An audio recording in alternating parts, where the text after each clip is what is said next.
Okay, welcome to our next segment. We invited a young man, Evan Ryder, on the show, and I was speaking with Evan during the week, and we've had a lot of discussions and a lot of segments, panels, talking about many serious mental health issues, dealing with anxiety, depression, preventing suicide.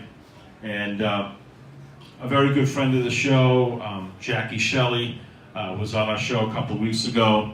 A couple of years ago, Jackie's son was a senior at Long Beach High School, took his own life dealing with depression, and we also had many other people discussing it. So we always, we can raise awareness for depression, thank you so much, anxiety. We always like to hear people's stories. So Evan Ryder, you grew up dealing with a lot of issues with mental illness, didn't have many friends in high school, so we're anxious to hear your story and how you've dealt with your journey growing up.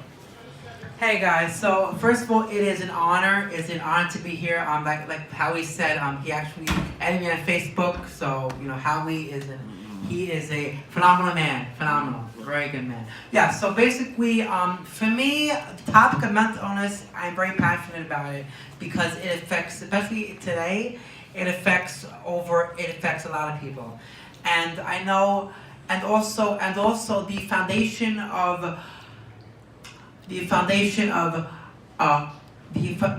Also it's so important to be open about it as well, because if you don't speak about it, because if no one speaks about it, people aren't going to understand. So basically, I'm going to start from where it all began. So at the age of 4 years old, I was diagnosed with something called Tourette syndrome. Tourette syndrome I would say, in my words, it is a life-altering disorder. Basically, what happens is I would tick and twitch and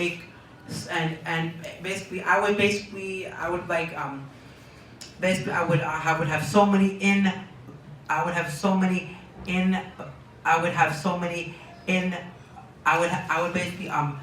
basically a tick is when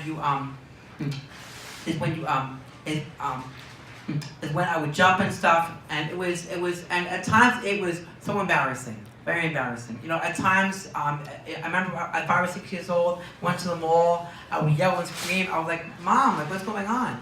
And and sometimes I had to leave because I would find people staring at me. So then it basically all came to all through high school. I was severely bullied. I was called faggot and gay and retarded and stupid. And you know what? And at times I wanted to quit. Yes, I did. But you know what? Something inside me, something greater inside me told me that I should not quit, and I did not want to quit because I knew that I wanted to be a success story. So it was at the age of 19 is when I hit my own version of rock bottom. And at rock bottom is when basically at 19 I wanted to die. I was struggling through so much depression. I was in and out of hospitals. And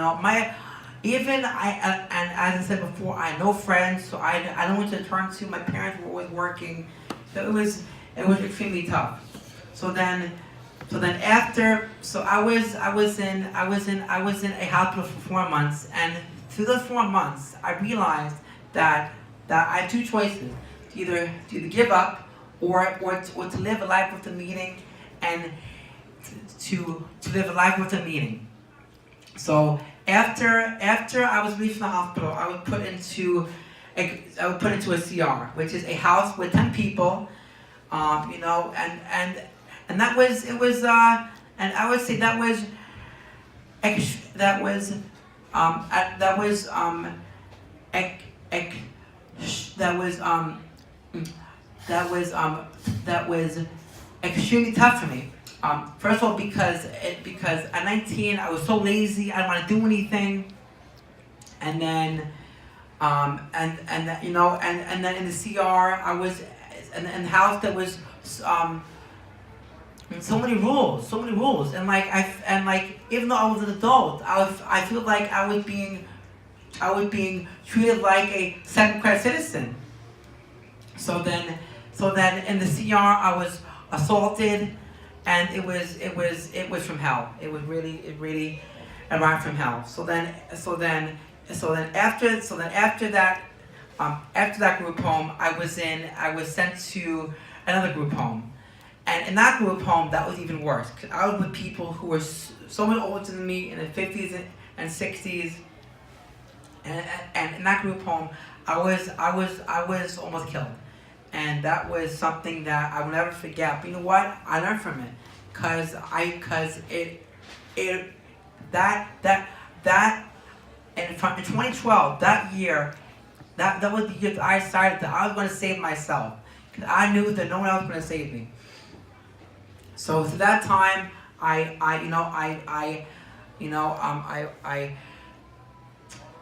stayed strong, and that is when I found an amazing peer advocacy organization, and it is called Youth Power. And what they do is they are this amazing family of people who truly understand what it's like to have a mental illness.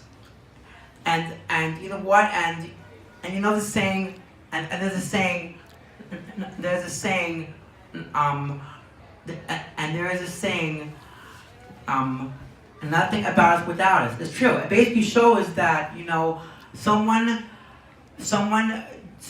understands, someone will really understand is someone will understand something truly is when they go through it, and that is so true. So with that being said, after I left the group home in 2012, that is when I found my freedom. That's when I found this. I found friends that, like I said, in high school, I had no friends. That to me was a blessing, a true blessing. And I remember in 2010, I told my mom that in 5 years I would look back, and now in 2019, almost 10 years later, looking back, I'm so grateful for everything I learned. I even though I made so many mistakes, it strengthened me. I faith in God now. That number one has helped me so much. And as of today, where I'm today, I am a full-time peer advocate, where I am helping clients who are struggling with the same problems that I had, and I'm in school. I have 51 credits in SUNY Westbury, and in 2 short years I'll be finished. Which actually, there are some people to this day who still think I'll finish college. Guess what? In 2 years, I'll be done. And also what I'm working on is I'm also finishing a book as well on my story, because I feel that by finishing a book and writing a book, that could spread across the world, and it could impact so many lives. And like I said,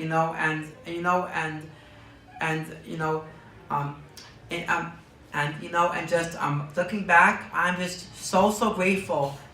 I'm so grateful to have the things that they have today, because honestly, to be honest, it didn't have to be this good, and and it's just an amazing blessing. And actually, my dream one day, which I will be, is I'm going to be a famous public speaker, because because I want to share my story across the world to share that there is always a light at the end of the tunnel, despite how many challenges you have. Success is always possible. Again, I am so thankful for everyone today, and Howie and Rockwell, everyone. Thank you for letting me share. Well, Evan, I want to thank you for sharing your story. It takes a lot of courage. You're certainly a young man that has dealt with a lot of adversity and a lot of pain. And when the book does come out, I would love you to come back on the show so we can promote the book. And you know, our show is all about information, entertainment, inspiration, and your story is certainly very inspiring. And we look forward to having you down the road. And we wish you a lot of luck in the future in getting your word out and through your own story, inspiring and helping others. Thank you. And again, as I said always, you know, just to listen. You know, if you have a friend, a loved one, ask them, because ask them if they're having a rough day. Speak to them, because you know what? It could save their life. It's a small act of kindness that could save their life. It's so true, you know. So again, you know, I just hope everyone could spread the awareness, of mental health, because it's so important. Thank you. Yeah. Evan Ryder, ladies and gentlemen, very great, very inspiring segment.